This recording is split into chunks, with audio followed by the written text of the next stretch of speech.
Highway का निर्माण हो, एयरपोर्ट। वो मीडिया से संवाद कर रहे थे और मीडिया से संवाद करते करते तस्वीरें आपके सामने हैं कि बत्ती गुल हो गई।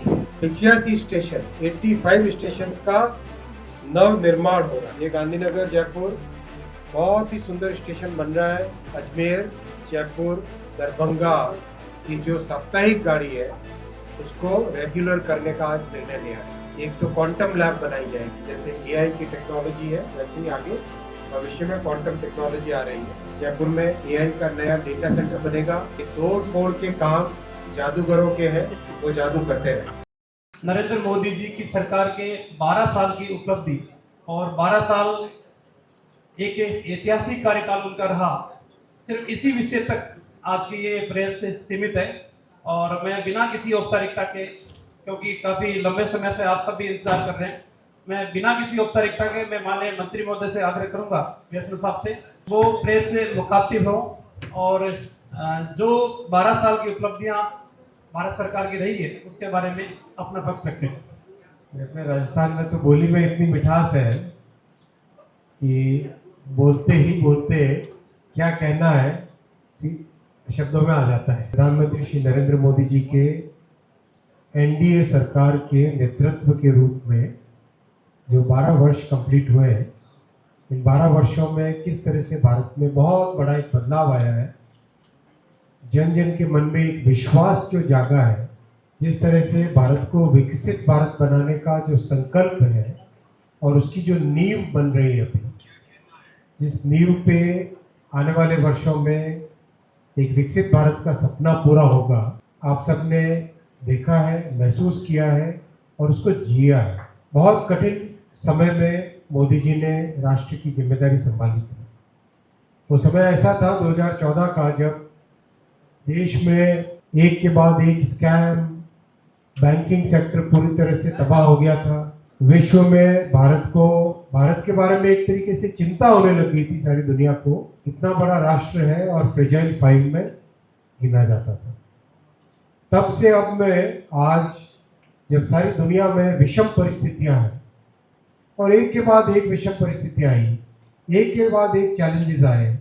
चैलेंज आया कोविड का, चैलेंज आया रशिया और यूक्रेन के वॉर का, और अभी चैलेंज आया वेस्ट एशिया में जो वॉर चल रहा है अभी उसका। इन सब चैलेंजेस के बावजूद मोदी जी ने देश को जिस तरीके से संभाला है, जिस मैच्योर तरीके से संभाला है, आज सारे विश्व में भारत की पहचान उससे नहीं बनी। लोग कहते थे कि भारत की कई तरह की समस्याएं हैं, उन समस्याओं को सामाजिक हो, आर्थिक हो, उनको लेके भारत के बारे में चिंता व्यक्त होती थी। वो सब दिन चले गए।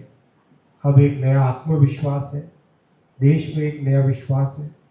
बहुत सोचे समझे तरीके से भारत की अर्थव्यवस्था को, भारत की सामाजिक व्यवस्था को, नौजवानों के लिए, महिलाओं के लिए, युवाओं के लिए, किसानों के लिए जितने प्रयास चल रहे हैं, उन प्रयासों से देश में एक बहुत ही एक सुदृढ़ तरीके से आगे बढ़ने की एक गति बन चुकी है। कई बातें हैं जिन बातों में से मैं चुनिंदा 4 या 5 विषय आपके सामने रखूंगा। सबसे पहला विषय है नींव बनाने का। देश में हम सब जानते हैं कि बुनियादी ढांचा जितना मजबूत होगा उतनी ही सुदृढ़ मंजिल उस पर बन सकती है। बुनियादी ढांचा 50-60 वर्षों से निगलेक्टेड था आज़ादी के बाद के समय से। उसको पहली बार अगर ठीक करने का काम किसी ने किया था तो वो श्रद्धेय अटल जी ने काम चालू किया था, जब उन्होंने हाईवे का काम हाथ में लिया और ग्रामीण सड़क योजना, प्रधानमंत्री ग्रामीण सड़क योजना का काम हाथ में लिया था। उसके बाद या उससे पहले बुनियादी ढांचे पे किसी ने इतना ध्यान नहीं दिया जितना मोदी जी ने दिया। आज अगर हम 12 वर्षों का काम देखें, 37,000 किलोमीटर नई रेल की पटरियां देश में बिछी है। 37,000 किलोमीटर। पूरे भारत के रेलवे का मानचित्र बदल गया है और सब 99.4% इलेक्ट्रिफिकेशन, विद्युतीकरण हो गया। 60,000 किलोमीटर का विद्युतीकरण किया है। आप देखिए 60 वर्षों में जितना काम हुआ था उससे अधिक काम इन 12 वर्षों में हुआ। करीब 70,000 किलोमीटर पटरियों का रिप्लेसमेंट हुआ है, अपग्रेडेशन हुआ है। जो पहले साल में 200, 300, 400 किलोमीटर का काम होता था, वो अब 6,000, 7,000 किलोमीटर का काम होता है। हाईवे का निर्माण हो, एयरपोर्ट बनाने हो। राजस्थान के बीजेपी के प्रदेश कार्यालय में मीडिया संवाद और अश्वनी वैष्णव जो रेलवे मंत्री हैं भारत सरकार में, वो मीडिया से संवाद कर रहे थे और मीडिया से संवाद करते करते तस्वीरें आपके सामने हैं कि बत्ती गुल हो गई। भाजपा कार्यालय राजस्थान में मीडिया संवाद केंद्रीय मंत्री का चल रहा था और उसी दौरान बत्ती गुल हो जाना, तमाम पूरी मीडिया, पूरे पत्रकार जिस प्रकार से अंधेरे में खड़े हैं और करीबन 5 से 6 मिनट हो चुके हैं लाइट को गए हुए। मात्र 682 करोड़ रुपए रेलवे का मिलता था।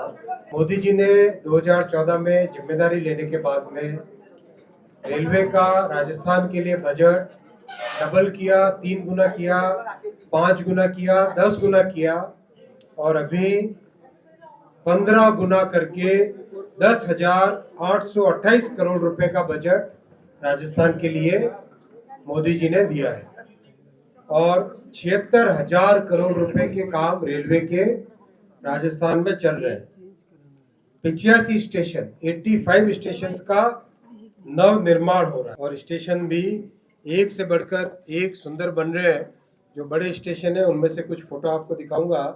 ये जयपुर का स्टेशन, सेकेंड एंट्री का काम पूरा हो चुका है, मेन साइड में काम चल रहा है। आप में से कईयों का प्रश्न आता है कि स्टेशन के काम में किस तरह की डिफिकल्टी आती है।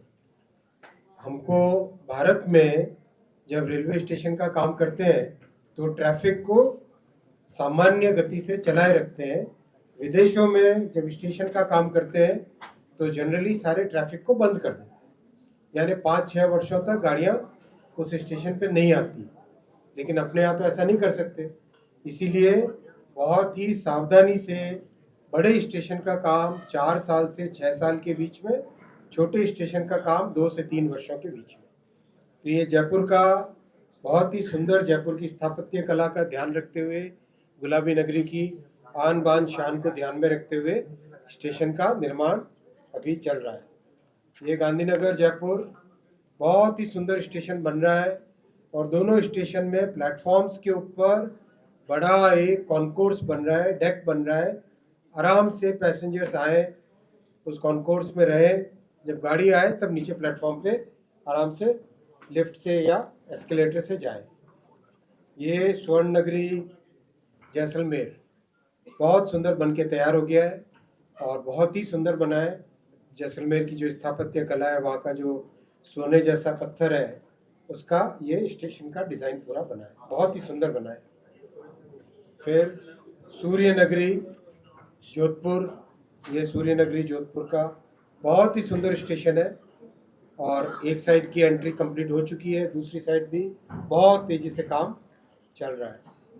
अलवर सिंहद्वार राजस्थान का बहुत ही सुंदर स्टेशन इसमें बन रहा है। ये भुजिया बीकानेर, ये भी बहुत सुंदर स्टेशन बन रहा है बीकानेर का। और ये कोटा का मॉडर्न स्टेशन एकदम, ये भी बन के तैयार है। ये अजमेर, ये भी बहुत ही सुंदर स्टेशन बन रहा है। और ये केवल बड़े नहीं, छोटे शहरों के भी, नगरों के भी स्टेशन बहुत सारे बन रहे हैं। ये आबू रोड का स्टेशन, अध्यक्ष जी पाली मारवाड़ के पाली का स्टेशन बहुत ही सुंदर बन रहा है अध्यक्ष जी आपका। और ये जालोर बहुत ही सुंदर बन के तैयार हुआ है। बहुत सारे प्रोजेक्ट हैं राजस्थान में जो चल रहे हैं जिससे कि राजस्थान को बहुत लाभ होगा।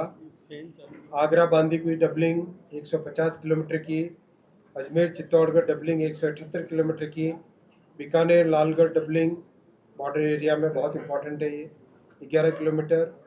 देवगढ़ मदारिया से नाथद्वारा, ये मारवाड़ और मेवाड़ को जोड़ने वाला लाइन थी, गेज कन्वर्जन का वर्षों से निगलेक्टेड था। उसको मोदी जी की सरकार ने आके काम में लिया और अब ये काम कंप्लीट होने की तरफ बढ़ रहा है। नीमच से बड़ी सादली नई लाइन, पुष्कर जी जो हमारे श्रद्धा के बड़े केंद्र हैं, पुष्कर जी से मेड़ता नई लाइन, रामगंज मंडी से भोपाल नई लाइन, रेवाड़ी से खटवास की डबलिंग, उमरा देवाड़ी डबलिंग, लूणी भीलड़ी, ये रूट हो गया जो कि सारे हमारे कांडला हो गया, मुंदड़ा हो गया, बड़े पोर्ट हैं। इन पोर्ट को जोड़ने वाली लाइन है। इसमें लूणी और भीलड़ी से डबलिंग 272 किलोमीटर की, मथुरा से धौलपुर, झांसी, धौलपुर से सरमथुरा, गंगापुर सिटी, फिर रिंगस से सीकर की डबलिंग, सवाई माधोपुर से जयपुर की डबलिंग, शिवपुर कला से कोटा की नई लाइन और अंबाजी माता के लिए जोड़ने वाला आबू से अंबाजी तरंगा हिल की लाइन। कई नई गाड़ियां चालू हुई है। 46 नई गाड़ियां कोविड के बाद में राजस्थान से चालू हुई है। जोधपुर से दिल्ली की वंदे भारत, जोधपुर से पुणे की गाड़ी, जैसलमेर से दिल्ली की गाड़ी, बीकानेर से मुंबई की गाड़ी, उदयपुर से चंडीगढ़ की गाड़ी, जयपुर से और अजमेर से वंदे भारत, अजमेर से दरभंगा, जयपुर होते हुए, और आज उस गाड़ी को रेगुलर करने का निर्णय लिया गया है। अजमेर, जयपुर, दरभंगा की जो साप्ताहिक गाड़ी है उसको रेगुलर करने का आज निर्णय लिया है। इंडस्ट्री के लिए गति शक्ति कार्गो टर्मिनल यानी multi modal cargo terminal Rajasthan में 24 बन रहे हैं। इसमें से 10 कंप्लीट हो गए, 6 का काम चल रहा है और 8 अप्रूव हो गए, काम चालू होने वाला है। जो 10 कंप्लीट हुए उनका नाम मैं आपको पढ़ के बताता हूँ। मारवाड़ मुंडवा, खेमली, भोपाल सागर, सोनू, हड़वंत, सुंदलक, मांडलगढ़, न्यू सराधना, हिरनौदा और केरला। ओवरऑल राजस्थान को फ्रेट कॉरिडोर का बहुत बेनिफिट मिला है। 560 किलोमीटर 14,700 करोड़ रुपए के इन्वेस्टमेंट से राजस्थान को फ्रेट कॉरिडोर का बेनिफिट मिला है। MNIT जयपुर जो कि राजस्थान की बहुत ही पुरानी और प्रसिद्ध कॉलेज है, यहाँ पर 3 नए इनिशिएटिव आज तय हुए। एक तो क्वांटम लैब बनाई जाएगी, जैसे AI की टेक्नोलॉजी है वैसे ही आगे भविष्य में क्वांटम टेक्नोलॉजी आ रही है। उसके लिए हमारे नवयुवकों को, इंजीनियर्स को तैयार करने के लिए क्वांटम लैब बनाई जाएगी। दूसरा, सेमीकंडक्टर की लैब चालू होगी जिसमें हमारे नवयुवकों को सेमीकंडक्टर की मैन्युफैक्चरिंग की ट्रेनिंग दी जाएगी और सेमीकंडक्टर चिप्स के डिज़ाइन की व्यवस्था की जाएगी। और एक AI की लैब बनेगी, वो भी आज तय हुआ है। और 2 और शहर के लिए अच्छी खबरें हैं। एक डेटा सेंटर बनेगा जयपुर में, AI का नया डेटा सेंटर बनेगा, और दूसरा एक बड़ा मेडिकल हब बनेगा जयपुर के लिए, बहुत एक ज़रूरत है। ये सब चीज़ें आज तय हुई है। आप सबने इतने समय इंतज़ार करके बहुत ही धैर्य के साथ और बहुत ही अच्छे डिसिप्लिन के साथ रहे। आज आपके साथ मेन उद्देश्य था कि हम साथ बैठें और चाय पान करें, तो आइए आप भी जलपान के लिए साथ आए। पूरे 60 साल में सेमीकंडक्टर की इंडस्ट्री भारत में ला ही नहीं पाए, इलेक्ट्रॉनिक्स की मैन्युफैक्चरिंग ला ही नहीं पाए, मोबाइल की मैन्युफैक्चरिंग कर ही नहीं पाए। इन 12 वर्षों में इलेक्ट्रॉनिक्स और मोबाइल भारत से दुनिया भर में एक्सपोर्ट हो रहे हैं। इन 60 वर्षों में गरीबों के प्रति केवल एक नारा देते रहे कांग्रेस की सरकारें, विशेषकर मोदी जी ने 80 करोड़ गरीब परिवारों के घर में चूल्हा डेली जले उसकी व्यवस्था की। 12 करोड़ गरीब परिवारों को गैस का चूल्हा दिया। 13 करोड़ गरीब परिवारों में टॉयलेट का कंस्ट्रक्शन किया। 50 करोड़ गरीब परिवारों के लिए बैंक के खाते खोले। जो रेहड़ी और पटरी वाले हैं, जिनको कोई नहीं पूछता था, उनको आज बिना गारंटी के, बिना कोलेट्रल के लोन दिया जाता है। और 10,000 का लोन ठीक समय पे चुका दें तो 20,000 का मिलता है, 20,000 का ठीक समय पे चुका देते हैं, 50,000 का लोन चुका। जो 60 साल तक आतंकवाद के ऊपर हम एक तरीके से बिल्कुल मौन होकर खड़े रहते थे कांग्रेस की सरकारों के समय में, आज एकदम सीना ठोक के खड़े। कोई अगर करते हैं तो उनके घर में घुस के मारा जाता है। कोई उस पर कॉम्प्रोमाइज नहीं है, कोई भी किसी भी तरह का कोई कॉम्प्रोमाइज नहीं किया जाता। 60 साल में नक्सलवाद को बढ़ावा देने का काम किया था कांग्रेस की सरकारों ने। आज नक्सलवाद को आमूलचूल उठा दिया गया है और जो नक्सलवाद के आतंक के अंदर जो लोग रहते थे, आज वो विकास की नई धारा में जुड़ चुके हैं। कांग्रेस ने देश के प्रति जो अन्याय किया था, देश को जो पीछे रखा था, उसको इन 12 वर्षों में एक मजबूत नींव बनाई गई है, जो नींव आने वाले समय में विकसित भारत बनाने का जो संकल्प है, उस मजबूत नींव पे विकसित भारत का निर्माण हो। सर, पर 12 सालों में सर 12 सालों पर विपक्ष निरंतर आरोप लगाता है कि इन 12 सालों में संविधान खतरे में। विपक्ष ने, कांग्रेस ने संविधान को 1975 में इमरजेंसी के द्वारा संविधान को एक तरीके से समाप्त कर दिया था। उसी संविधान को मजबूत कर रहे हैं इन 12 वर्षों में। आप देखो, जिस डेमोक्रेसी के बारे में कांग्रेस ने केवल एक खिलवाड़ किया, किसी भी मुख्यमंत्री को कभी भी हटा दिया जाता था, किस तरह से चुनावों को मैनिपुलेट करके कश्मीर में राज करते थे, उन सब से बाहर निकल के आज एक पूरे देश में एकदम फेयर तरीके से चुनाव होते हैं। डेमोक्रेसी के प्रति विश्व भर में भारत की डेमोक्रेसी के प्रति श्रद्धा बढ़ी है, आस्था बढ़ी है, और भारत की डेमोक्रेसी को आज दुनिया भर में एक उदाहरण के तौर पे प्रस्तुत किया जाता है कि इतनी सब विभिन्नताएं होते हुए भी किस तरह से एक देश डेमोक्रेसी के एक सूत्र में, संविधान के धागे से पिरोया गया है।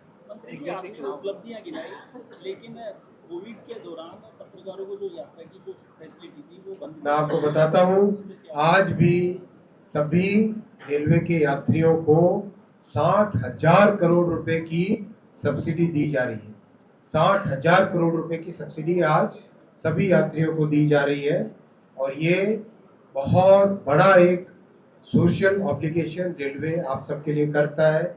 100 रुपये अगर कीमत आती है, कॉस्ट पड़ती है ट्रांसपोर्टेशन की, मात्र 50 रुपये का, 52 रुपये का टिकट लिया जाता है आपसे।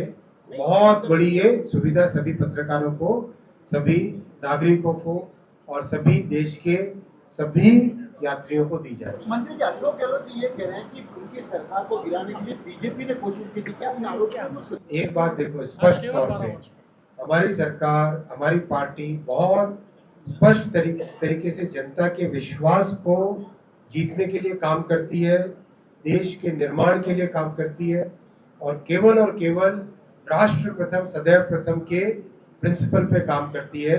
ये तोड़ फोड़ के काम जादूगरों के हैं, वो जादू करते रहे।